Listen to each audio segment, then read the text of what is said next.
నమస్తే. ఆంధ్రప్రభ భక్తికి స్వాగతం. నేను మహాలక్ష్మి. షిరిడి సాయి ఈ పేరు వింటేనే ఎన్నో వివాదాలు మెదులుతూ ఉంటాయి అందరి మధ్యలో. ఎందుకు? ఎందుకంటే ఒకరు ఆయన అసలు జన్మించింది ఎక్కడో స్థలం తెలియదని ఒకరు, మరొకరు ఆయన అసలు దేవుడు కాదని, ఇంకొకరు ఆయన ముస్లిం అని, ఇలా ఎన్నో వివాదాలు వస్తూ నడుస్తూ నడుస్తూ ఇప్పటికీ నడుస్తూనే ఉన్నాయి. మరి ఈ విషయాలన్నీ మనకి వచ్చిన సందేహాలు వారితో షేర్ చేసుకొని, వారు ఏం చెప్తారో విందాం. మరి ఎవరు వారు అనుకుంటున్నారా? ప్రముఖ ఆధ్యాత్మికురాలు కరుణమ్మ గారు మన స్టూడియోలో ఉన్నారు. వారితో మాట్లాడదాం. మరి ఎందుకంటే కరుణమ్మ గారి గురించి అందరికీ తెలిసిందే. ఆవిడ సాయికే ఆవిడ జీవితాన్ని అంకితం చేశారు. మరి వారితో మాట్లాడదాం. అమ్మ నమస్తే. నమస్కారం.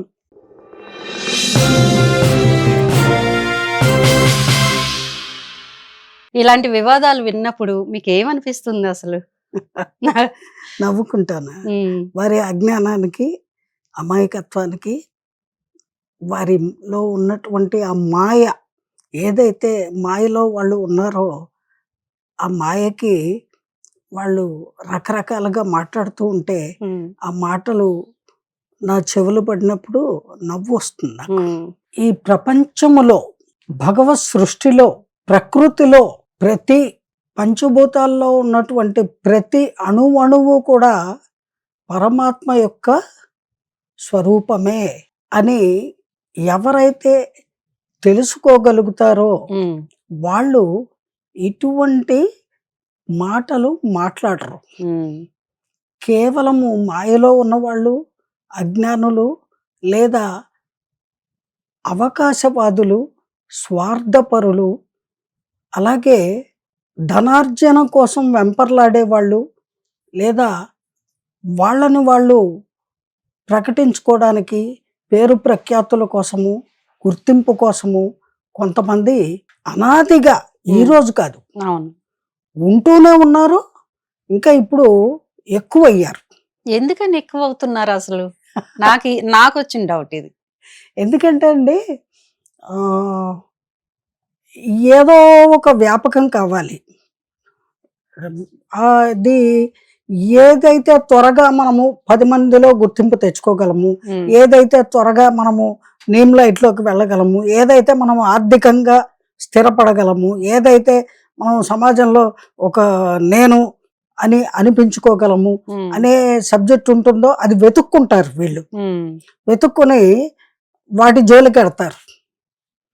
యాక్చువల్గా ఇవి అనవసరమైనటువంటి వాదోపవాదాలు, అనవసరమైనటువంటి రచ్చ చిచ్చు, జనాల మధ్యలో ఉన్న ఐక్యతను పోగొట్టడానికి, భక్తి భావాన్ని సన్నగిల్లేలా చేయడానికి చేసేటువంటి దుశ్చర్యలు అంటాను నేను. ఉమ్, యాక్చువల్గా ఇటువంటి కార్యక్రమాలకి వాళ్ళు వెళ్ళేది, వాళ్ళ మోటివ్, వాళ్ళ ఎయిమ్ వేరే ఉంటుంది. ఉమ్, చెప్పానుగా ఇందాక, వాటిలో ఒకటి వాళ్ళ లక్ష్యము. ఉమ్, వాళ్ళ లక్ష్య సాధన కోసము అమాయకులైనటువంటి వాళ్ళు, లేదా భగవంతుడి యందు విశ్వాసము గల వాళ్ళు కొంతమంది ఉంటారు కదా, వాళ్ళలో ఉన్న భగవత్ విశ్వాసాన్ని పూర్తిగా నశింపజేస్తున్నారు ఒక రకంగా చెప్పాలంటే. ఓకే. దానికోసం కంకణం కట్టుకున్నట్టు ఈ యుద్ధాలు ప్రకటించటం, ఉమ్, మతాల్ని, కులాల్ని, ఆఖరికి దైవాన్ని కూడా ఈ కుల మతాలని ఆ రంగు పులిమి వేరు చేసి ఉమ్, డివైడ్ అండ్ రూల్ పాలసీ లాగా విడగొట్టి, మేము ఫలానా, మేము ఫలానా, మీరు ఫలానా, మీరు అది, మీకు ఇక్కడ చూడలేదు, మీరు ఎవరండి ఇది చేయడానికి, ఇలా మాట్లాడడము, దెబ్బలాడుకోవడము. మనుషులకి మానవత్వం అనేది ఒకటి ఉండాలి బై బర్త్. ఆ మానవత్వాన్ని కూడా పక్కన పెట్టేసి వాళ్ళ లక్ష్యాన్ని నెరవేర్చుకోవడం కోసము చాలా హీనంగా ఇలాగా భగవంతుణ్ణి అడ్డు పెట్టుకొని ఈ దెబ్బలాట్లకి ఆజ్యం పోసే వాళ్ళు కొన్ని గ్రూపులుగా తయారయ్యి ఉమ్, సమాజంలో పెచ్చుమీరిపోతున్నారు. వాళ్ళ వల్ల సామాన్య మానవుల్లో ఉండే ఆ భక్తి తత్వం ఏదైతే ఉందో ఉమ్, అది రాను రాను పోతోంది. ఓకే. పోయి ఆ ప్లేస్లో వాళ్ళు వ్యాపార దృష్టిని ఆ, చూడగలుగుతున్నారు. ఓహో, ఈ గుడికి వెళ్ళాలంటే ఇక్కడ ఎంత రుసుము చెల్లించాలి, సమర్పించుకోవాలి. లేదా ఆ బాబాజీ దగ్గరికి వెళ్ళాలంటే ఎంత ఇవ్వాలి, ఈ స్వామీజీ దగ్గరికి, ఆ మాతాజీ దగ్గరికి, ఏదో వాళ్ళకి రకరకాల సమస్యలు ఉంటాయి. ఉమ్. మనుషులు అన్నాక అనేక సమస్యలు ఉంటాయి. అవునమ్మా. కుటుంబ సమస్యలు, ఆర్థిక సమస్యలు, లేదా జీవితంలో వాళ్ళు సాధించాలనుకున్నది సాధించలేకపోవడము, అనేక సమస్యలు. ఉమ్. ఈ సమస్యలకి పరిష్కారం లభించని పరిస్థితుల్లో వాళ్ళు అన్వేషిస్తారు. ఏ పుట్లో ఏ ఉందో, ఉమ్. ఎవరి దగ్గరికి పెడితే ఏమైనా మనకి ఏ వివాదాన్ని solution- రేపితే ఏదవుతుందా వివాదం కాదు. కాదండి, మనకి సొల్యూషన్ Solutions. దొరుకుతుందో, ఓకే. మన సమస్యకి పరిష్కారం దొరుకుతుందో అని పెడతారు. ఉమ్. వెళ్ళి వాళ్ళు ఈ వివాదాల్లో ఇరుక్కుపోతున్నారు. ఏది, ఈ భగవంతుడిని అడ్డు పెట్టుకొని గొడవలు చేసే వాళ్ళు ఉంటారే, వాళ్ళు రేపే ఆ చిచ్చులో వీళ్ళు మాడి మసైపోతున్నారు. ఉమ్. కొంతమంది ఆర్థికంగా నష్టపోతున్నారు, కొంతమంది మానసికంగా నష్టపోతున్నారు, కొంతమంది శారీరకంగా నష్టపోతున్నారు, కొంతమంది వాళ్ళలో ఉన్నటువంటి ఆ భగవత్ విశ్వాసాన్ని కోల్పోతున్నారు అంటాను నేను. ఉమ్. దానికి కారణము ఈ మతాల పేర్లు, కులాల పేర్లు అడ్డు పెట్టుకొని ఆ రంగుల్ని భగవంతుడికి కూడా పులిమేటువంటి మనుషులు ఎక్కువ అవ్వడం వల్ల. అంటే హిందూ ధర్మం అంటేనే అనేక రూపాలకి కొలువుదీరై ఉంది అవును. మనం చూసుకుంటే. ఉమ్. అయితే అసలు మనకి హిందూ ధర్మంతో సంబంధం లేని వ్యక్తిగా ఉమ్. సాయిబాబా ఉన్నారు, ఉమ్. ఆయన ఒక ముస్లిం అంటూ ఉన్నారు. మీరేమంటారమ్మా? ఎందుకంటే మీరు సాయిబాబా ఉపాసకులుగా ఉన్నారు, ఎన్నో ఏళ్ల నుంచి స్వామిని కొలుస్తూ వస్తున్నారు. గురు. మీరేమంటారు అసలు? ఉమ్. ఇక్కడండి ముఖ్యంగా నా అభిప్రాయాన్ని చెప్తున్నాను ఉమ్. నేను ఇక్కడ.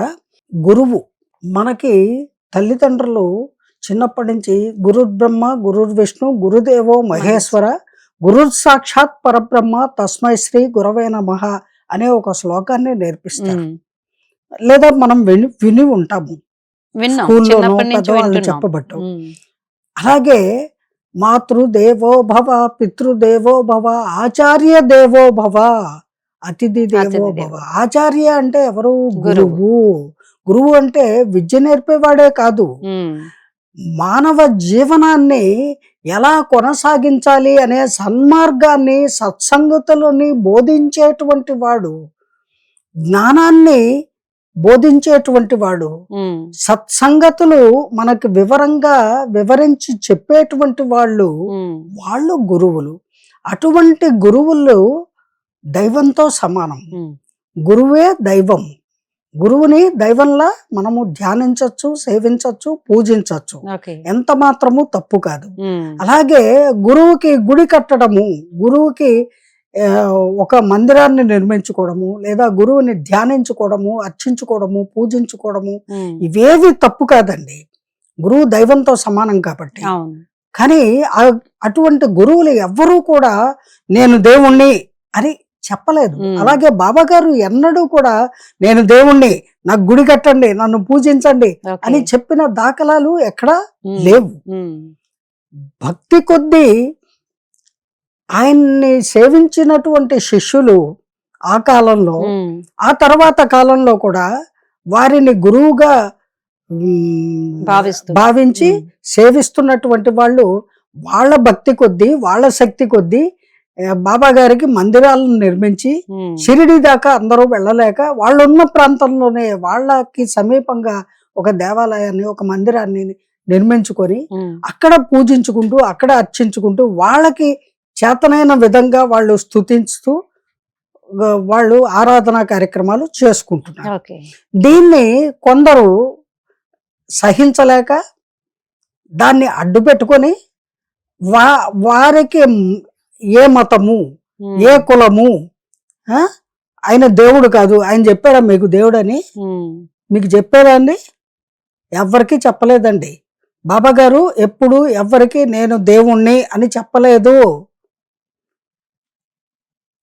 మానవులు ఎవరైతే ఆ గురువుని ఆశ్రయించారో వారికి ఆ గురువు వల్ల కలిగినటువంటి మేలు, ఆ గురువు వల్ల కలిగినటువంటి జ్ఞానము, ఉమ్. ఆ గురువు వల్ల లభించినటువంటి అపారమైన జ్ఞాన సంపద ఏదైతే పొంది ఉన్నారో దాన్ని దృష్టిలో పెట్టుకొని వాళ్ళు బాబా గారిని సేవించడానికి, ఉమ్. పూజించడానికి, ఆరాధించడానికి మందిరాలని నిర్మించుకున్నారు. బాబా దేవాలయాలు, బాబా మందిరాలు అలా అవునమ్మా. ఊరూరా వచ్చాయి. అంతేగాని బాబా గారు చెప్పలేదు, అరే నువ్వు నాకు గుడి కట్టు, నాకు ఆయన బడి కట్టు శిష్యులే అని. అట్లాగా ఆయన్ని కొలుచుకోవాలని. అంతే. ఇప్పుడు నాకు మీరు దైవంతో సమానం అండి, మీ ఫోటో పెట్టుకొని నేను పూజిస్తాను, అదేం తప్పు కదే. కానీ అందరినీ నువ్వు వారి ఫోటో పెట్టుకొని పూజించు, అర్చించు, అభిషేకం చెయ్యి అని శాసించడం అనేది తప్పు. ఓకే. అలా ఎవరు చెప్పలేదే, ఎవరు చెప్పలేదే. చెప్పారా బాబా భక్తులు మీరు బలవంతంగా వచ్చి ఇక్కడ బాబా గుడికే రండి అని ఎవరైనా చెప్పారా? చెప్పలేదు. చెప్పనప్పుడు మీరు ఈ మతాల రంగులు ఎందుకు పులుముతున్నారు? గురువుకి దైవానికి కులము మతము ఇవి ఆపాదించడము సరి అయిన పద్ధతి కాదండి. అది ఎవ్వరు ఆమోదించరు, అభినందించరు. అది శుద్ధ అజ్ఞానంతో కూడినటువంటి కార్యక్రమం అంటాను నేను, లేదా స్వార్థపూరితమైనటువంటి చర్యలు అవి. ఎటువంటి స్వార్థం అంటే వాళ్ళు ఏదో లక్ష్యం పెట్టుకున్నారు, అది నెరవేర్చుకోవడానికి అలా మాట్లాడతారు. కానీ ఎప్పుడు బాబా గారు నేను దైవం అని చెప్పలేదు, ఆయన దేవుడు అని చెప్పనప్పుడు ఆయన్ని దేవుడు అని మీరే అంటున్నారు. దేవుని చేశారంటారా? అంతే. ఈ వివాదాలు సృష్టించే వాళ్ళే ఆయన్ని దేవుడిని చేస్తున్నారు. ఆయన గురువు, సద్గురువు, సన్మార్గాన్ని బోధించి మోక్ష మార్గాన్ని 10 మందికి తెలియచెప్పినటువంటి సద్గురువు శ్రీ షిరిడి సాయినాథులు వారు. అది వారిని సేవించే వాళ్ళు, ఆరాధించే వాళ్ళు, నమ్మే వాళ్ళకి తెలుస్తుంది. ఆయన అంటే గిట్టని వాళ్ళు, ఆయన్ని ఆరాధించని వాళ్ళు, ఆయన్ని ఇష్టపడని వాళ్ళు ఈ మతాల రంగులు, కులాల రంగులు పూసి ఆయన ముస్లిము, ఈయన క్రిస్టియను, ఆయన హిందువు, ఈయన ఇది, ఆవిడ అది అని ఇలాగే ఏదేదో అవాకులు చవాకులు మాట్లాడుతూనే ఉంటారు. ఇప్పుడు కాదు, ఆ కాలంలోనే మాట్లాడారు, ఇప్పుడు ఇంకా ఎక్కువైపోయింది. అదొక వ్యాపకంగా పెట్టుకున్నారు. అదొక వాళ్ళకి ఏంటంటే వాళ్ళకి వెనకాల అండ ఉంటుందండి, ఎవరో ఒకళ్ళ అండ ఉంటుంది. వాళ్ళు ఏమంటారు, కెమెరాల ముందు కూర్చొని మాకు ఇది లక్ష్యము, మా జీవిత లక్ష్యము, మా ధ్యేయము అని అంటారు. ఏమిటి గొడవలు రచ్చగొట్టడం, గొడవలు పెట్టడము మీ లక్ష్యమా, మీ ధ్యేయమా? ఏమండి, గురువు ఏ కులం అయితే ఏంటి, ఏ మతం అయితే ఏంటి, గురువు మంచిని బోధించిన వాడు గురువు. ఇది మతాలకి వాటికి సంబంధం లేదు, మతాలకి అతీతమైనది, కులాలకి అతీతమైనది దైవీ శక్తి. ఆ దైవీ శక్తి గురువుల్లో ఉంటుంది. అందుకే వాళ్ళు గురువులు కాగలుగుతారు, సద్గురువులుగా చిరస్మరణీయులుగా పూజింపబడతారు, ఆరాధింపబడతారు, కొలవబడతారు, తలవబడతారు, పిలవబడతారు. పిలిస్తే వాళ్ళు వచ్చి వాళ్ళని నమ్మిన వాళ్ళని ఆదుకుంటూ ఉన్నారు ఈ రోజుకి కూడా. ఈ ఒక్క మాట, పిలిస్తే నిజంగా సాయినాథుడు వస్తాడా? మీకు ఎప్పుడైనా వచ్చారా? ఏ రూపంలోనైనా మీకు క్రిటికల్ కండిషన్ అనుకున్నప్పుడు మీకు ఎలాంటి నిదర్శనాలు చూపించారు? భగవంతుడు గురువు వేరు, కానీ గురువునే దైవ సమానంగా ధ్యానించటము అనేది నాకు అలవడినటువంటి అంశము. అందువల్ల నేను గురువుని ధ్యానిస్తూ, గురువునే దైవంలా భావిస్తూ కొన్ని సంవత్సరాలుగా రోజుకి మినిమం 10 hours గురు ధ్యానంలో గడుపుతూ వచ్చాను. ఆ ధ్యానము ఎలా చేయాలో కూడా నాకు గురువే నేర్పడం జరిగింది. నాకు తెలీదు. మెడిటేషన్ చాలా మంది అడుగుతారు, అమ్మ ఎలా చేస్తారు మాకు చెప్పండి. చెప్పడం కూడా రాదు నాకు. ఎందుకు అంటే నాకే తెలియకుండా నాలో ఒక ఆ గురువు యొక్క శక్తి, దైవీ శక్తిలాగా నాలో ప్రసరించి నన్ను ధ్యానంలో కూర్చోబెట్టింది. అన్యధ్యాస లేకపోవడము, గురువు అందే గురిపెట్టి అలాగే ధ్యానం చేయడము ఏదైతే ఉంటుందో అదే ధ్యానము. మనసుని ఏకాగ్రతతో ఉంచుకోవడము, భగవంతుణ్ణి తప్ప వేరే అన్యచింతన చేయకపోవడము ఏదైతే ఉందో అది గురువు ద్వారా నాకు అలవడినటువంటి జ్ఞానం. అటువంటి జ్ఞానాన్ని నేను సంపాదించిన తర్వాత నాకు గురువులు యొక్క కులాలు, మతాలు, ఈయన ఏ కులము, ఆడవాడ మగవాడ లేకపోతే ఇంకోట అనే ఈ జెండర్ తేడాలు ఇవన్నీ పెట్టుకోకూడదు. అవన్నీ అజ్ఞానులు చేసే పని. వాటిని అడ్డం పెట్టుకొని ఒక యాక్టివిటీ లాగా చేస్తున్నారు ఇప్పుడు ఈ గొడవలు, ఈ అవును. రచ్చలు. ఉమ్, మధ్యలో ఏమిటి, పోలీస్ కేసులు, కోర్టులు, పెద్ద పెద్ద డిబేట్లు, చర్చలు, ఒకళ్ళనొకళ్ళు నిందించుకోవడము, దూషించుకోవడము, ద్వేషించుకోవడము. ఇదే భగవతత్వంలో చెప్పి ఉంది, ఇదే ఏ గురువులైనా చెప్పింది. ఉమ్, ముఖ్యంగా సాయిబాబా గారు ఎన్నడూ చెప్పలేదండి ఉమ్, నేను దేవుణ్ణి అని చెప్పలేదు. బాబాని గురువుని సద్గురువుగా ఆరాధించే నాలాంటి భక్తులు అనుకోండి, లేదా ఫాలోవర్స్ అనుకోండి, ఉమ్, ఏమైనా అనుకోండి, మేము దైవంలా భావిస్తాము, గురువునే దైవంలా భావిస్తాము. ఉమ్, అది భావించడం మన ధర్మము, ఓకే. అది మన ధర్మము. ఉమ్, ఆ ధర్మాన్ని నేను ఆచరిస్తున్నాను. అందుకని ధర్మాన్ని ఆచరించు అని చెప్పిన సద్గురువుని పట్టుకొని ఆయన ముస్లిము, ఉమ్, ఆయన క్రిస్టియను, లేదా ఆయన హిందువు, లేదా ఆయన ఏ కులమో తెలీదు, ఆయనకి తల్లిదండ్రులు లేరు, ఆయనకి జనన మరణాలు ఉన్నాయి అంటే ఆయన మామూలు మనిషే. ఎందుకండి ఈ రచ్చలు, ఈ గొడవలు? ఏం సాధిస్తారు, ఏం సాధిస్తారు చెప్పండి దీనివల్ల? ఆయన మందిరాలన్నీ తీసేస్తారట, కూల్చేస్తాం. తీసేయాలట, ఉమ్, తీసేసి అవన్నీ కూల్చేయాలట. కూల్చేసి ఏం సాధిస్తారు? ఇదేనా హిందూ మతంలో చెప్పింది? లేదు కదా. హైందవము ఎంత ఉన్నతమైనది, అతి ప్రాచీనమైన ఈ హైందవ సాంప్రదాయము ఎంత ఉత్కృష్టమైనది. అటువంటి ఉత్కృష్టమైన హైందవ సాంప్రదాయంలో హిందువులుగా మనము పుట్టి పెరిగి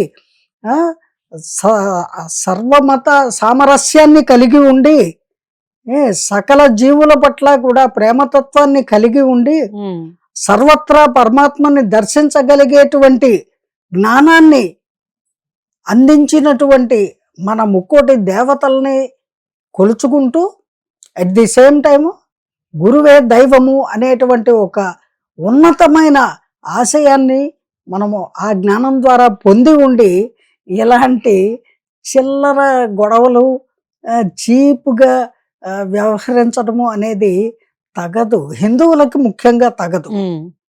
అదే మీకు కనిపించిన నిదర్శనాలు అంటే బాబా ఏ రూపంలోనైనా మీకు కనిపించారా? ఇంత గురువు స్థానంలో ఆయన్ని మీరు నిత్యం పూజిస్తూ వస్తున్నారు కాబట్టి ఆయన ఎప్పుడైనా ఏదైనా రూపంలో కనిపించి? ఏమోనండి, నేను ఎలా భావిస్తాను అంటే, ప్రతి సత్కార్యము పరమాత్మ జరిపిస్తున్నది, ప్రతి సత్సంఘటన పరమాత్మని యొక్క అనుజ్ఞతోటే జరుగుతుంది. ప్రతి క్షణము కూడా మనం ఇప్పుడు ఊపిరితో ఉండి ఇలా మాట్లాడగలుగుతున్నాము అంటే ఆ పరమాత్ముడి యొక్క ఆదేశానుసారమే జరుగుతోంది.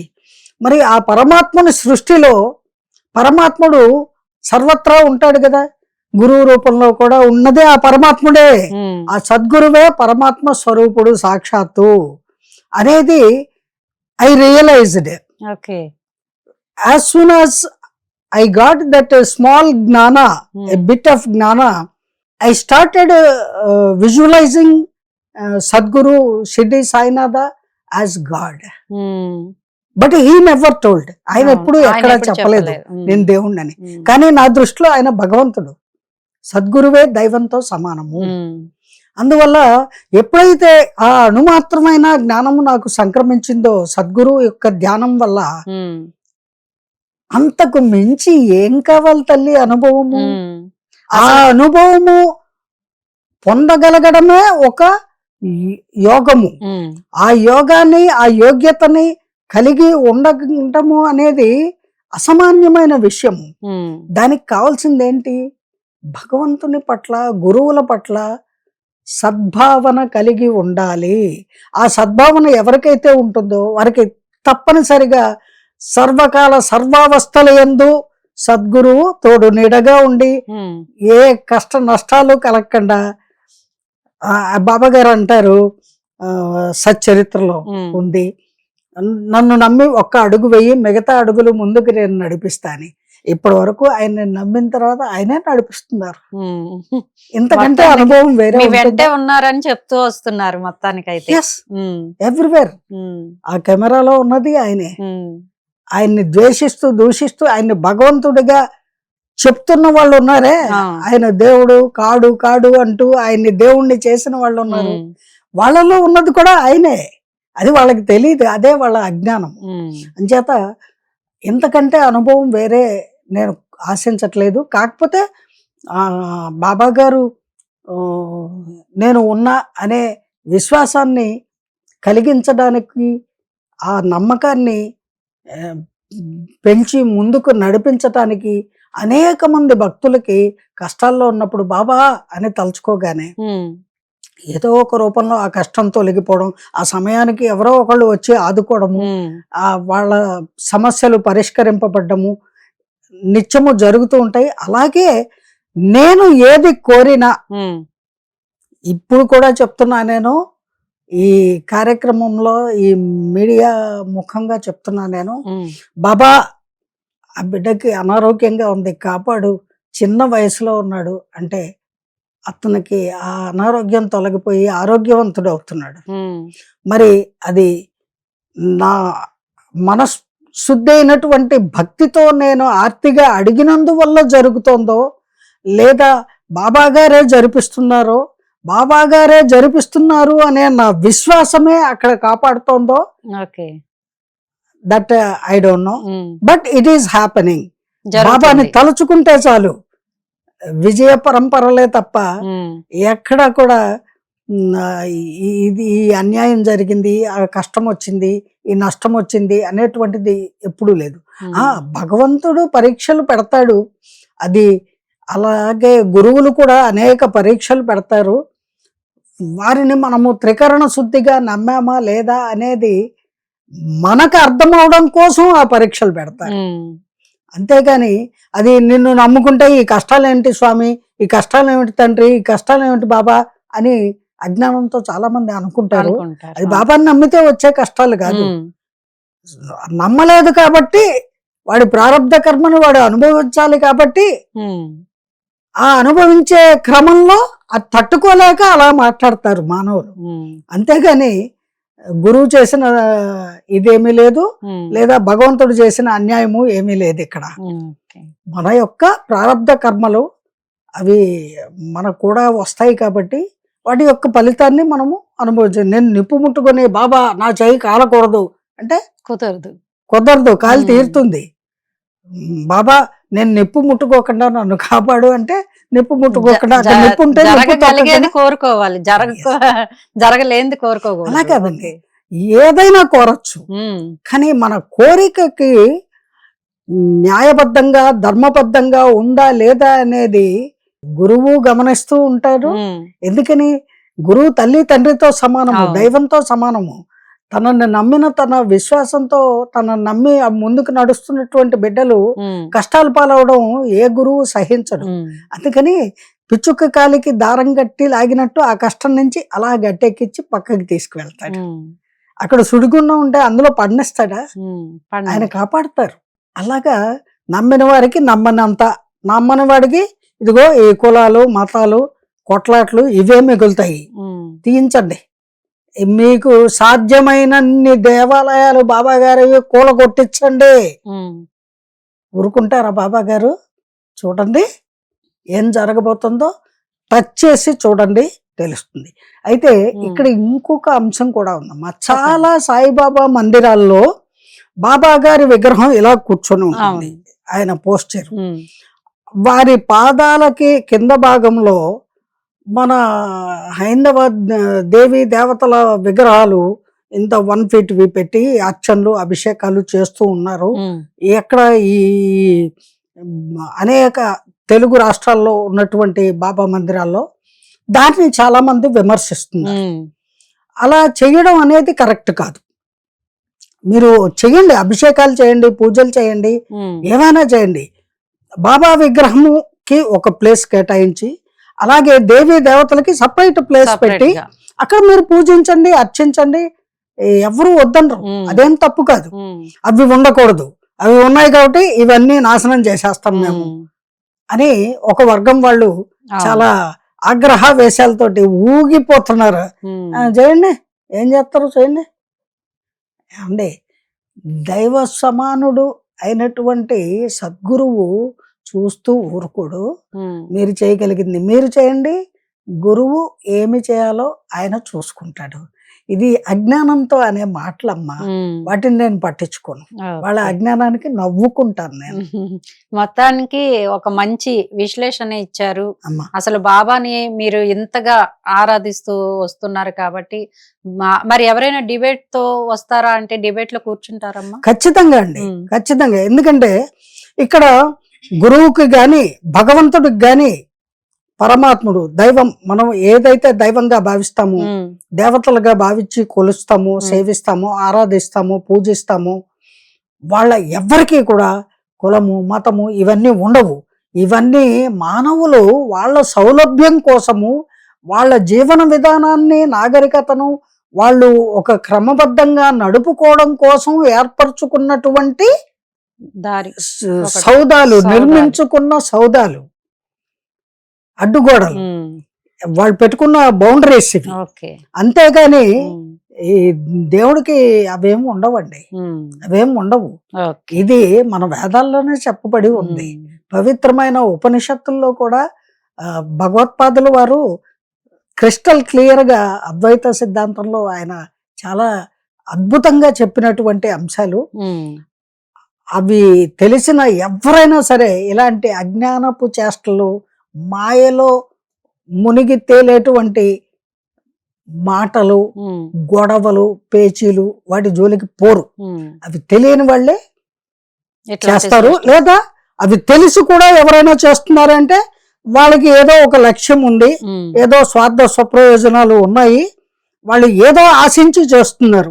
వాళ్ళు ఏం ఆశిస్తున్నారో వాళ్ళ నోటమాట వాళ్ళు చెప్పాలి. వాళ్ళ బుర్ర పగలు వాళ్ళ బ్రెయిన్ లో ఉంటుంది అనమాట. ఏంటంటే స్కాన్ చేసి తెలుసుకోవాలి మనం. జై గురుదేవా. జై గురుదేవా. సో మొత్తానికైతే ఏంటి, ఆయన ఏమి దేవుడని చెప్పలేదు ఎక్కడ. ఆయన ఒక కేవలం గురుస్థానంలోనే మేమంతా ఆయన్ని ఆరాధిస్తూ ఉన్నామని కర్ణం గారు మనతో పాటు చెప్పడం అయితే జరిగింది. మరి ఎవరైనా డిబేట్ కి వస్తాను అంటే ఆవిడ సిద్ధం అంటున్నారు. మరి చూద్దాం, ఎవరైనా మనతో పాటు డిబేట్ లో పాల్గొంటారేమో, వారిని కూడా అడిగి తెలుసుకుందాం. నెక్స్ట్ డిబేట్ లో కలుసుకుందాము. అలాగే చూస్తూ ఉండండి, ఇలాంటి మంచి మంచి విషయాలతో మీ ముందుకు వస్తూ ఉంటాము. ఆంధ్రప్రభ.